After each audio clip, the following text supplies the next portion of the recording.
You're listening to the Final Say Radio Show, a Rappaport media production, with your host Brett Rappaport and co-host John Rappaport. Luke Rosiak with the Washington Examiner. Welcome to the Final Say Radio Show. Luke, I'm so glad that you're covering this, and every year I always look forward, believe it or not. I guess that's, us political wonks and whatnot who follow all this stuff are always interested to see what's going to be in this year's reporting. But Tom Coburn and his staff, or the people that work on this, put together a pretty good listing of just complete waste. And this is the taxpayers' money. It's our money. We're a citizen government. We work hard. We all do our thing. And to watch money being wasted on some of the things that you're going to discuss with us, it's really maddening, isn't it? Yeah, this report is full of ridiculous examples. And to me, the biggest takeaway was, and I think Coburn gets at this specifically, is that agencies are always telling us they need more money, and unless Congress appropriates them more money, they won't be able to do the important things. And what Coburn is reminding us here is they're doing a lot of really peripheral, low-priority things, and it's up to them. They have the ability to reappropriate that money and direct it to the most important programs if that's what they really need to do. So it's kind of like when the government, shuts down and the Interior Department has to find budget cuts, the first thing they do is shut down the Washington Monument. And it's like you're running 1,000 different things that are way more obscure, but rather than make those choices and get their own house in order, it's the easy way out to simply say we need more money. Yeah, that's absolutely right. Luke, could you give us, first off, some of the most offensive examples of waste in this year's report? And, that's really what our listeners want to hear. They want to know exactly what are we wasting our money on? Right. Well, the military spent $16 billion on ammunition and then decided it didn't want it anymore, so it spent another $1 billion to destroy it. Anti-terror funding has kind of, Coburn has repeatedly pointed to how that has sort of gone awry, and one of the safest, quietest small towns in America got an anti-terror grant. There is a $2 million Facebook for fossil enthusiasts that was developed by NIH, and the State Department spent $3 million on a Twitter account aimed at engaging terrorists and encouraging them not to commit terrorist attacks, and it's called the Think Again, Turn Away Twitter account. Wow. $2 million on that, or possible. I'm sorry, $3 million. I'm sorry. Yeah, I'm looking at it. Oh my God! So $2 million on one project, $3 million on another, and wow. So, do you think when I look at some of the waste on some of these projects, do you think some of it's just simply a payback to friends? Send a project towards a university where students may be supporting one campaign or another, or towards some of the works projects that happen, some of the building infrastructure things that go on, where you kind of say, how did we spend all this money on a bridge to nowhere, or a bridge where there's a significant bridge where you have 20 people living in a town or a city? Well, I think it's a lot easier to create a new government program than it is to get rid of it. So a lot of what you see is legacy programs that for a time they make sense, and then people just kind of forget about them, and they carry on year after year, long after their purpose is no longer relevant, and those are jobs for public employees. So, you could say that a lot of it is make work for bureaucrats. Okay. But some of these, giving money to promote something on Facebook or Twitter or anywhere else, to me, is this money that just gets put into one particular agency where they just have a pool of, say, $100 million or $1 billion, and they have to figure out, okay, where do we send this from? And they look for these projects, and so first come, first serve, or maybe they just don't get enough real projects that come in? I think there's a lot of cases where money is earmarked for a certain bucket and it has to get spent. So terrorism, no one wants to seem like they're soft on terror, and they appropriate a lot of money for it. And then it turns out that they don't really have a concrete vision on how to spend that to stop terrorist attacks. You see the same thing with local governments. the federal government gives a lot of grants for various construction projects across the country, and they may have a given focus on a certain year. And you see this across the country where they say, okay, we're going to do some project, we're going to renovate a mall, or we're going to build a new bus stop downtown.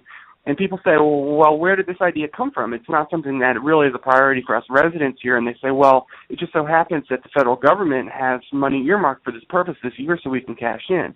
So you wind up doing projects that even the people best served by them aren't really into. But it's just kind of a lottery. The federal government was focused on this issue this year, and it's free money, so we're going to spend it. Yeah, no, that's a great point. Now, you mentioned the buckets.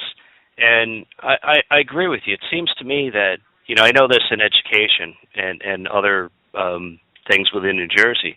Once you have a budget, no matter what, they never want to reduce that amount. It's always, we need to grow at 2% or 3% every year. And if they don't spend the money that they have, then they can't expect to get that money plus their 2% increase the next year. So sometimes you just have to reach out and find things. But that's the kind of waste that, Tom Coburn and others point out, but I think that when we look at it, we say, here we are, we've looked at a real gutting of the military spending. Now, some of us could say certainly there's places within the military spending that we can cut, but right now we're facing so many different threats, and as much as we want to say we're not involved in wars, we are. We're involved in numerous wars and numerous threats, and it would be nice to, when our soldiers need protective gear and ammunition and things that are important for them to, not only fight, but to protect and keep them safe. You'd hope that the money would be there for them and not going towards, some crazy, mall project or, that, somebody would point out is going to be an absolute failure and a waste of money. Right. And you mentioned the military spending. Tom Coburn has, one of the great things about him is he's a Republican, but he's willing to attack those sacred cows, too, like military spending. Military spending can be important, but there's also waste that occurs within the Pentagon. And he's quick to call that out. And again, the Pentagon is the one that spent $1 billion to destroy $16 billion of ammunition. But that said, you're right. It's more about moving money around to where it's needed than asking for more money. So you don't pay for the old malls and then say, well, we don't have money for our soldiers. You don't need to ask for more money to pay the soldiers. You need to move it around. So if you look at the NIH, the head of the NIH said recently, well, if Republicans hadn't, flatlined our budget, and, they usually try to paint it as decreasing the budget when you mention it, it's actually just that it's not growing. It's remaining flat, and they want it to grow. So they said, well, the reason we haven't, made a vaccine for Ebola by now is because we don't have enough funding. And Coburn points out, well, you're doing all these things. You're giving Swedish massages to rabbits. You're spending $400,000 on a study to see how much moms love their dogs. You're teaching monkeys to gamble. You're doing all these social science, political science research. NIH is funding all these kinds of social science projects. And for them to then say, well, the problem is we don't have enough money for Ebola, Coburn's point is, well, you got to, figure out your priorities, and the money is there. You just have to reappropriate it. Take it away from the study on moms loving their dogs and spend it on Ebola. All right. Well, Luke, first, I got to call you to task on, rabbits have a very high level of stress inherently, and even will sometimes die when attacked by prey before they're even attacked. So, we got to look out for those little bunnies. Listen, in all seriousness, one of the issues that really bothers me as an entrepreneur is the fact that there's not only is there sort of a zombie effect of these bureaucracies where you can never get rid of them, but there's no prioritization, as you're pointing out, the different program prioritization. But I think there's two tiers of prioritization that needs to occur. One is you have to decide what is the more important spend. I think the average person would say, yes, it's far more important that we protect our country, that we protect our borders, and that we protect our health systems, et cetera, than spend money on rabbit massages. But the next thing is within every organization, what are their priorities? And a perfect example is if you went to a marketing meeting in an average for-profit company, the product marketing team might present 10 new ideas for the quarter with the understanding that only 3 of those might get considered and 2 might get funded and 1 might become a real product. And they make decisions along the way based on feedback, reaction, initial tests, success, etc. It seems like all of those proven mechanisms that make for efficient processes in private practice seem to go by the wayside in the real political world. And the problem I see with that is it seems like in the political world, success punished, meaning success, well, we're going to have to get rid of that org now because we solved that problem, but failure is rewarded. A perfect example is the teachers' union fiasco, right? The more money you throw, the more money you throw at a problem seems to be the ongoing game, and so it's all about money instead of about milestones where people should be. And here's the sort of question in here is, have you seen or are you aware of any programs where there's actually public officials who are paid performance bonuses for success? In other words, hey, we ran this program to come up with this vaccine. Now we have that successful vaccine. We can close that project down. And oh, by the way, there's a $1.3 million bonus to be paid to the folks who ran this program so successfully, and then we kill it and now save $100 million a year to keep this zombie program alive when it's no longer needed. Of that, and in fact, some of the programs designed to do things like eradicate poverty by addressing its roots, I mean, if they were successful, then by definition they would no longer be necessary after a period of years. And yet we've been trying the same poverty programs for decades, and the problem doesn't appear to be diminished. So, people try to paint Republicans like Tom Coburn as being uncaring and saying, well, they want poor people to suffer, and they want, Americans to live with an infrastructure that's falling apart and bridges are crumbling. And Coburn points out, look, we have a very well-funded Department of Transportation. It has money for projects like crumbling infrastructure and fixing bridges. But if you look at what DOT spends its money on, it spent $200,000 to create a museum about blues music in Mississippi. And that's money that when it says, oh, our bridges are crumbling, we need more money, his point is, well, why did you spend it on the Blues Museum then? And how does that relate to actual transportation? You see the same thing with housing and urban development, talking about, oh, they must not care about poor people because they didn't give us enough money. HUD has a lot of money for that purpose, and they spent $3.5 million on building water parks, amusement parks, and that could have been spent on housing projects. So then to turn around and say, we need more money because we don't have enough money for housing projects, again, it's, well, why did you spend it on the water parks then? It seems to me that this is a problem that transcends both parties, that Republicans may be equally guilty at a lot of the wasteful, quote-unquote, pork spending. I think the one area that I would give Democrats a much lower score is the fact that the Democratic platform seems to be behind the biggest spend, like the roughly $15 trillion we've spent on social reengineering, and almost every one of those problems, from family, inner-city crime, divorce rates, incarceration, et cetera, all seem to be much worse. But isn't this to some degree still a bipartisan problem, and both parties need to clean house? And that's why it's going to be disappointing when Tom Coburn leaves the Senate at the end of this year, because he points out in his report that fellow Republican in the Senate, Roger Wicker, he had NASA spend $350 million on a rocket tower that they did not need and will not use. And he wanted them to spend it because it was in his state of Mississippi and it would create jobs. So this is something that absolutely occurs in both parties, and you see Republicans who say they favor small government, but then when the money is being spent in their state, suddenly they're in favor of large government. Yeah, that's a great point, and I will be sad to see him go. Unfortunately, he's had some health issues, and I can't blame him for wanting to take some time. And but he's left a good example and a good foundation of how to go about looking at some of these costs. So hopefully somebody will pick this up from him and continue it. But Luke, I want to go to a couple examples just from the report. In the beginning of the report, as they detail some of this, it says the U.S. Department of Agriculture cut housing assistance for the disabled elderly while subsidizing thousands of risky mortgages, including more than 100 homes that cost in excess of $500,000 each within walking distance of the ocean in Hawaii. So that's one.